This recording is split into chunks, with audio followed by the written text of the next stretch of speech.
नमस्कार, तुमचं सगळ्यांचं स्वागत आहे आजच्या नवीन व्हिडिओमध्ये। आज आपण स्वामींचा असा एक अनुभव बघणार आहोत ज्याचं तुम्ही कल्पनासुद्धा केली नसेल।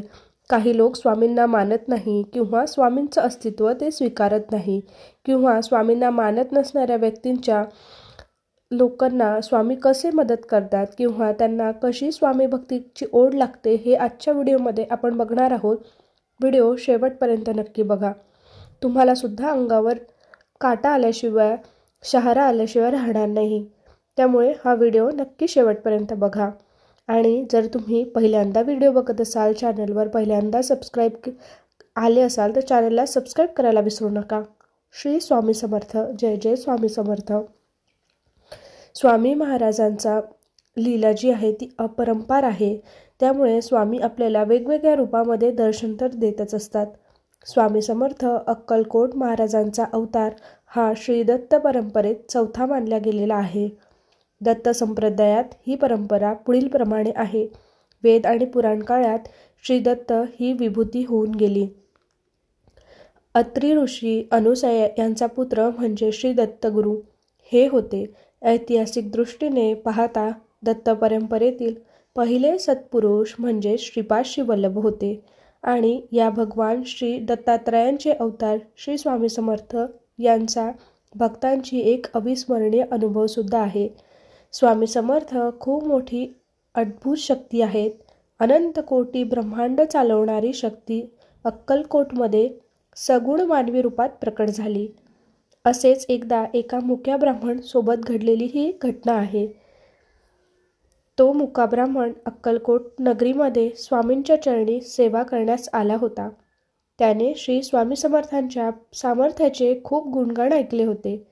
स्वामींच्या कृपेने अशक्य ही शक्य होते हा विश्वास त्याच्या मनात जागृत झाला होता आणि विश्वासाने त्याने स्वामी चरणी सेवासुद्धा केली। नित्यनेमाने स्वामींच्या दरबारात पडेल ती कामे तो करत असे। अक्कलकोट नगरीत श्री स्वामी समर्थ रोज विविध असंख्य भक्तांना योग्य दिशा देण्याचे काम करत होते, तसेच मार्गदर्शनही करत होते। यातून तो मुका ब्राह्मण बोध घेत स्वतःला घडवत होता, स्वतःचा विश्वास वाढवत होता। असे जवळजवळ त्या मुका ब्राह्मणाने 12 वर्ष स्वामींची सेवा केली। आता त्या ब्राह्मणांची सेवा फळाला येण्याची वेळ आली होती। एके दिवशी स्वामी समर्थ महाराज आनंदात चिंतन करत बसले होते, तेव्हा मुका ब्राह्मण नेहमीप्रमाणे स्वामींच्या सेवेसाठी दरबारामध्ये आला। तेव्हा स्वामींच्या समोर हात जोडून उभा राहून दर्शन घेत असतो तेवढ्या स्वामींनी आपल्या मुखातून तांबूल काढला आणि त्या ब्राह्मणास खाण्यास दिला। हे पाहून मुका ब्राह्मणाला खूप आनंद झाला। त्याने स्वामींचा तो विडा उचलला आणि खाल्ला। त्यावेळी त्या ब्राह्मणास बोलायला येऊ लागले, तसेच त्याला वाचा फुटली।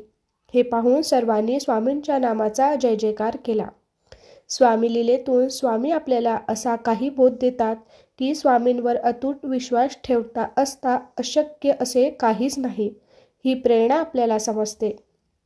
मुक्या ब्राह्मणाकडून स्वामींची ही 12 वर्ष सेवा करून घेतली, तसेच श्रद्धा निष्ठा यांचे शिक्षण दिले, यात पारंगत केले आणि मग त्यावर कृपा करून त्याच्या आजाराचे निदान केले।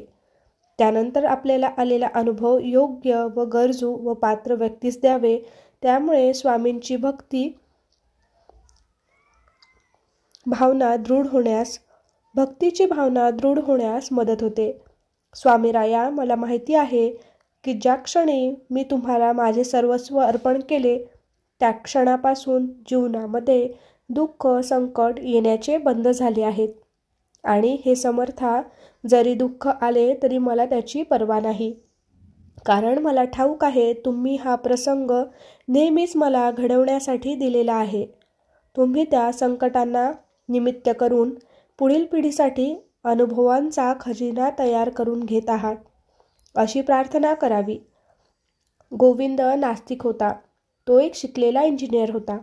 एक दिवस शेतात काम करत असताना त्याला चक्कर आली आणि तो कोसळून पडला। दवाखान्यात गेल्यावर समजले की त्याला हृदयविकाराचा झटका आला होता, पण परिस्थिती खूप नाजूक होती व तो आता जेमतेम 3 दिवसांचाच पाहुणा आहे असे डॉक्टरांचे म्हणणे होते। अशावेळी सर्वजण चिंतित होते. त्याचे घरचे व मित्रपरिवार स्वामींना साकडं घालत होते. अशावेळी एक भुजंग नावाचा व्यक्ती आला व त्याने सांगितले की तो स्वामी भक्त असून त्याला दृष्टांत झालेला आहे की गोविंदला स्वामींचे रजललित स्तोत्र वाचायला सांगा.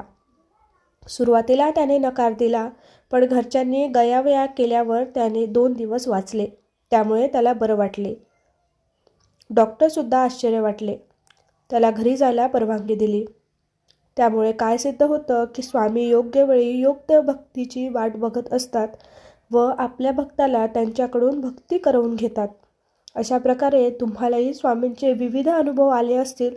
कमेंट करून नक्की श्री स्वामी समर्थ लिहायला विसरू नका आणि अनुभव आले असल्यास होय म्हणून टाईप करा. धन्यवाद. श्री स्वामी समर्थ. जय जय स्वामी समर्थ.